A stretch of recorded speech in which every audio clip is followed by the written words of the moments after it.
الحمد للہ رب العالمین والصلاة والسلام علی سید المرسلین اما بعد فاعوذ باللہ من الشیطان الرجیم بسم اللہ الرحمن الرحیم پڑھیے الصلاة والسلام علیک یا رسول اللہ الصلاة والسلام علیک یا رسول اللہ وعلی آلک واصحابک یا حبیب اللہ وعلی آلک واصحابک یا حبیب اللہ الصلاة والسلام علیک یا نبی اللہ الصلاة والسلام علیک یا نبی اللہ وعلی آلک واصحابک یا نور اللہ وعلی آلک واصحابک یا نور اللہ سرکار نامدار مدینے کے تاجدار دو عالم کے مختار صلی اللہ تعالی علیہ وآلہ وسلم کا فرمان عالی شان ہے، جمعے کے دن مجھ پر کثرت سے درود بھیجو کیونکہ یہ حاضری کا دن ہے۔ اس میں فرشتے حاضر ہوتے ہیں، جو کوئی مجھ پر درود بھیجتا ہے اس کا درود مجھ پر پیش کیا جاتا ہے جب تک کہ وہ درود پڑھتا رہتا ہے۔ حضرت ابو درداء رضی اللہ تعالی عنہ نے عرض کی، کیا وصال شریف کے بعد بھی؟ ارشاد فرمایا، ہاں وصال کے بعد بھی۔ بے شک اللہ تعالیٰ نے زمین پر انبیاء کرام علیہم الصلاۃ والسلام کے جسموں کو کھانا حرام فرما دیا ہے، لہٰذا اللہ عز و جل کے نبی زندہ ہے، انہیں رزق دیا جاتا ہے۔ صلو علی الحبیب صلی اللہ تعالی علی محمد صلی اللہ علیہ وسلم۔ میٹھے میٹھے اسلامی بھائیوں، اہل اسلام کا عقیدہ ہے کہ تمام انبیاء کرام علیہم الصلاۃ والسلام اپنی اپنی قبروں میں اس طرح بحیات حقیقی زندہ ہے جیسے دنیا میں تھے۔ اوپر بیان کی گئی روایت سے بھی یہی ظاہر ہوتا ہے۔ سبحان اللہ عز و جل، جب تمام انبیاء کرام علیہم السلام کی یہ شان ہے تو سب نبیوں کے سردار محبوب پروردگار حضور احمد مجتبی محمد مصطفیٰ صلی اللہ علیہ وسلم کی شان کا عالم کیا ہوگا۔ یقیناً آپ صلی اللہ علیہ وسلم آج بھی حیات ہیں اور آپ کے غلاموں کی دستگیری و مشکل کشائی فرماتے ہیں،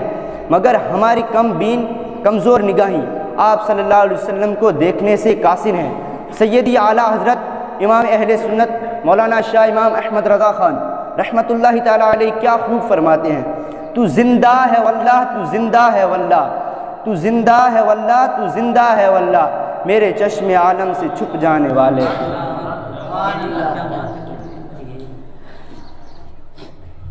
بعثت کی 11ویں سال ہجرت سے 2 سال پہلے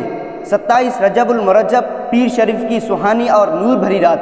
اور پیکر انوار تمام نبیوں کے سردار مدینے کے تاجدار دو عالم کے مالک و مختار شہنشاہ ابرار محبوب رب غفار صلی اللہ علیہ وسلم نماز عشاء ادا فرمانے کے بعد اپنے چچا زاد بہن حضرت ام ہانی رضی اللہ تعالی عنہما کے گھر آرام فرما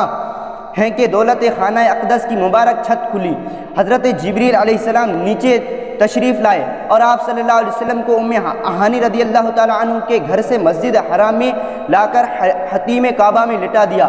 ابھی پیارے آقا صلی اللہ علیہ وآلہ وسلم یہیں حتیم کعبہ میں کروٹ کے بل لیٹے ہوئے تھے اور آپ صلی اللہ علیہ وسلم پر ان کا اثر باقی تھا کہ حضرت جبریل علیہ السلام پھر حاضر ہوئے۔ اس بار انہوں نے آپ صلی اللہ علیہ وسلم کے سینہ پاک کو ہنسلی کی ہڈی سے لے کر پیٹ کے نیچے تک چاک کیا اور قلب اطہر کو باہر نکال لیا۔ پھر ایمان و حکمت سے بھرا سونے کا ایک تشت تھال لایا گیا۔ حضرت جبریل علیہ السلام نے پیارے آقا صلی اللہ تعالی علیہ وآلہ وسلم کے قلب اطہر کو آب زمزم سے غسل دیا اور پھر ایمان و حکمت سے بھر کر واپس اس کی جگہ رکھ دیا۔ اس کے بعد آپ صلی اللہ علیہ وسلم کی بارگاہ اقدس میں سواری کے لیے گدھے سے بڑا اور خچر سے چھوٹا ایک سفید جانور حاضر کیا گیا جسے براق کہا جاتا ہے۔ اس پر زین کسی ہوئی تھی، لگام پڑی ہوئی تھی اور اس کے رفتار کا عالم یہ تھا کہ تاجدار نگاہ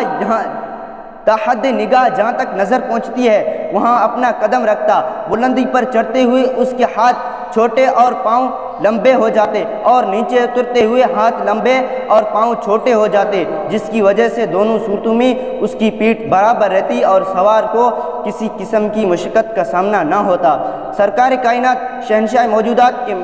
محبوب رب الارض و سماوات صلی اللہ علیہ وسلم نے جب اس پر سوار ہونے کا ارادہ فرمایا اور اس کے قریب تشریف لائے تو اس نے خوشی سے پھولے نہ سماتے ہوئے اچھل کود شروع کر دی۔ یہ دیکھ کر حضرت جبریل علیہ السلام نے اپنا ہاتھ اس کی گردن کے بالوں کی جگہ پر رکھا اور فرمایا، اے براق، تجھے حیا نہ آتی؟ خدا ذوالجلال کی قسم، حضور محمد صلی اللہ تعالیٰ علیہ وآلہ وسلم سے زیادہ عزت و کرامت والی کوئی ہستی تجھ پر سوار نہیں ہوئی؟ یہ سن کر براق حیا کے مارے پسینے پسینے ہو گیا اور اچھل کود ختم کر کے پرسکون ہو گیا۔ پھر سید عالم نور مجسم صلی اللہ علیہ وآلہ وسلم براق پر سوار ہوئے اور اس چاند سے بیت المقدس کی طرف روانہ ہوئے، جیسا کہ حضرت سیدنا علامہ بوصیری رحمۃ اللہ تعالیٰ علیہ فرماتے ہیں، سریت من حرم لیلا الی حرم کما سر المدر فی داج من الظلم